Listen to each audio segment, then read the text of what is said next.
Indian army వ్యవసాయం చేస్తోంది. నిజమే, దేశాన్ని తినేస్తున్న చీడ పురుగుల్లాంటి ఉగ్రవాదులను ఏరిపారేస్తుంది. పాక్లో దాక్కుంటూ కుట్రలు చేస్తున్న పురుగులను బయటకు లాక్కొచ్చి మరీ ఏసేస్తోంది. మన దేశం వైపు, మన జనం వైపు చూస్తే ఏం జరుగుతుందో రక్తంతోనే సమాధానం చెప్తుంది.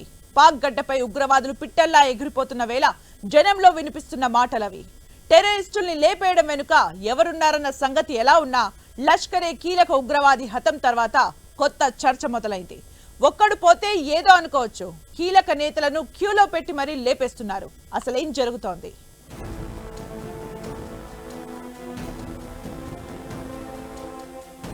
పిట్టల్లా ఎగిరిపోతున్న భారత్ శత్రువులు.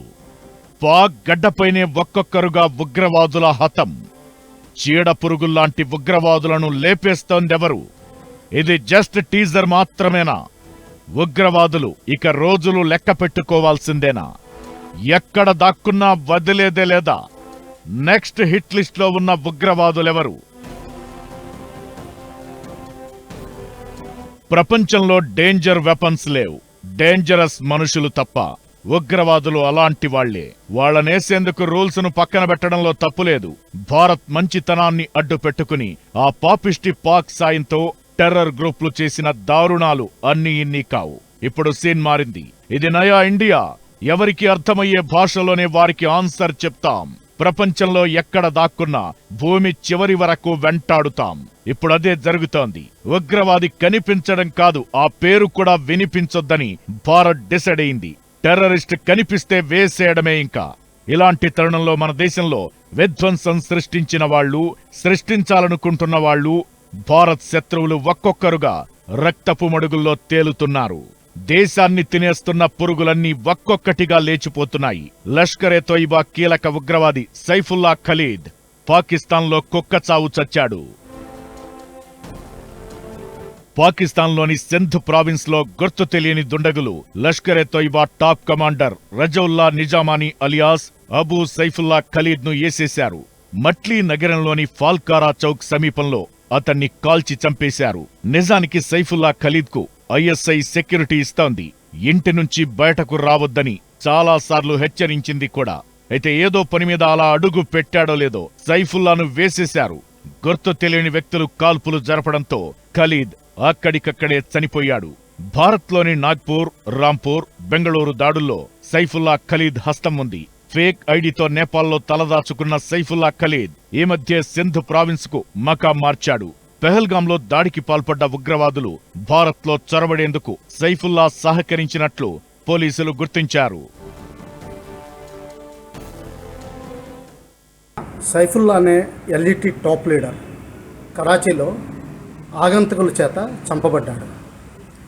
అది జనరల్గా మన భారతదేశానికి ఎట్రిబ్యూట్ చేస్తున్నారు. అది చాలా తప్పు అనుకోవాలి. ఎందుకంటే పాకిస్తాన్లో ఐఎస్ఐలో కూడా ఎస్పెషల్లీ మన కార్పొరేట్ సెక్టర్లో మిడిల్ ఏజ్ పైన ఎంత వేస్టేజ్ ఉండి వాళ్ళని సమయానికి మధ్యలో తీసేస్తూ ఉంటారో ఆర్గనైజేషన్ నుంచి, అలాగే ఐఎస్ఐ కూడా వాళ్ళ ఇన్ఎఫెక్టివ్ లీడర్స్ని తీసేస్తున్నట్టు మనం లెక్క పెట్టుకోవాలని.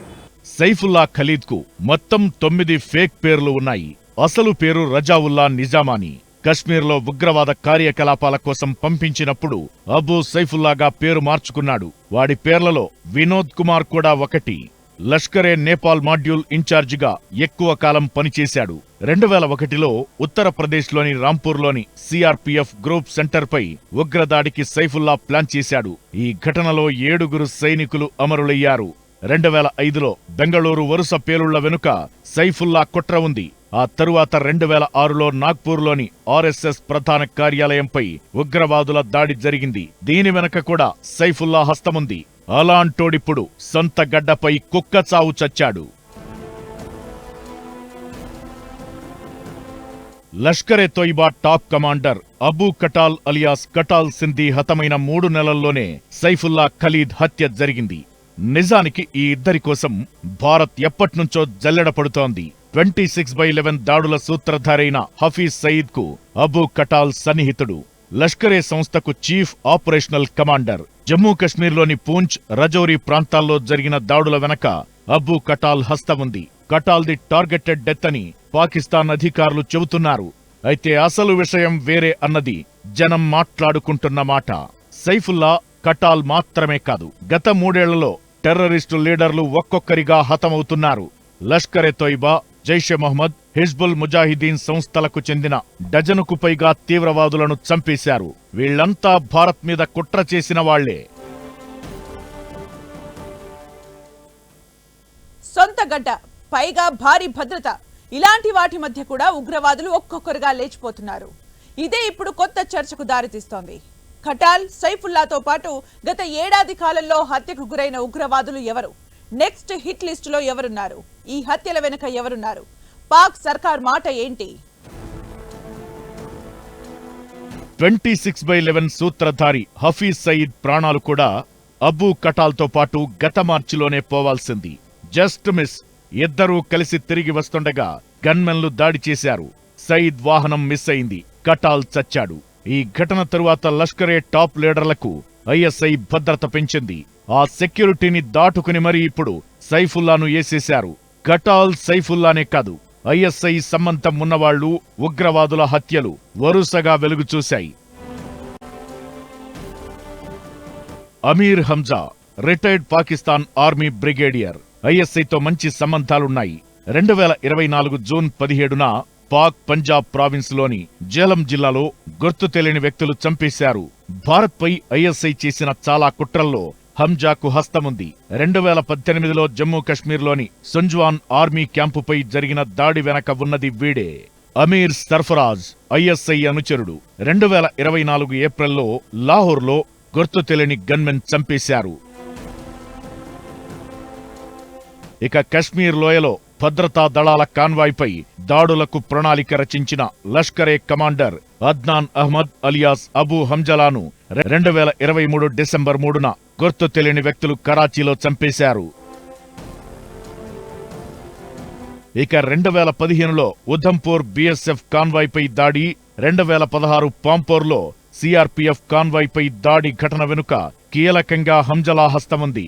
ఇక మోస్ట్ వాంటెడ్ ఉగ్రవాది షాహిద్ లతీఫ్ జైషే చీఫ్ మసూద్ అజర్కు సన్నిహితుడు. వాడిని 2023 అక్టోబర్లో పాక్ సియాల్కోట్లోని ఒక మసీదులో కాల్చి చంపారు. 2016లో పఠాన్కోట్లోని ఇండియన్ ఎయిర్ బేస్ పై జరిగిన దాడి వెనక లతీఫ్ మాస్టర్ మైండ్.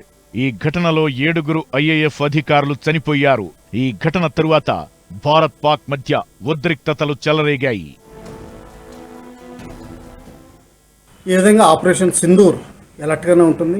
కేవలం ఇది యుద్ధ విరామం మాత్రమే. యుద్ధం ఆగడం జరగలేదు. ఇది మనం ఎందుకునో అపోహపడుతున్నాం ఎమోషనల్ స్టేట్లో ఉండి. అది చాలా తప్పు అనుకోవాలి. పాకిస్తాన్ యాటిట్యూడ్ ఇంకా మారలేదు, మారేటట్టు కూడా కనిపించట్లేదు. అది ఎప్పటి వరకు మారదో ఏదోటి జరుగుతూనే ఉంటుంది.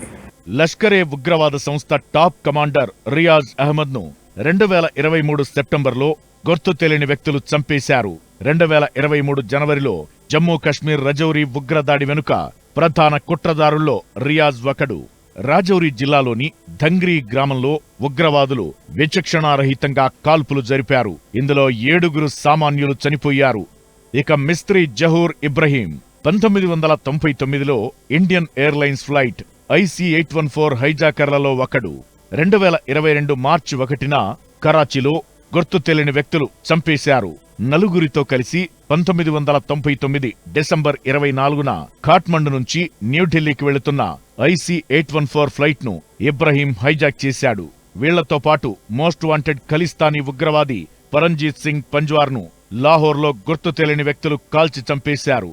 ఇలా హత్యకు గురైన వాళ్లంతా భారత్లో జరిగిన ఘోరాలకు, దారుణాలకు ప్రత్యక్షంగానో పరోక్షంగానో సంబంధం ఉన్నవాళ్లే.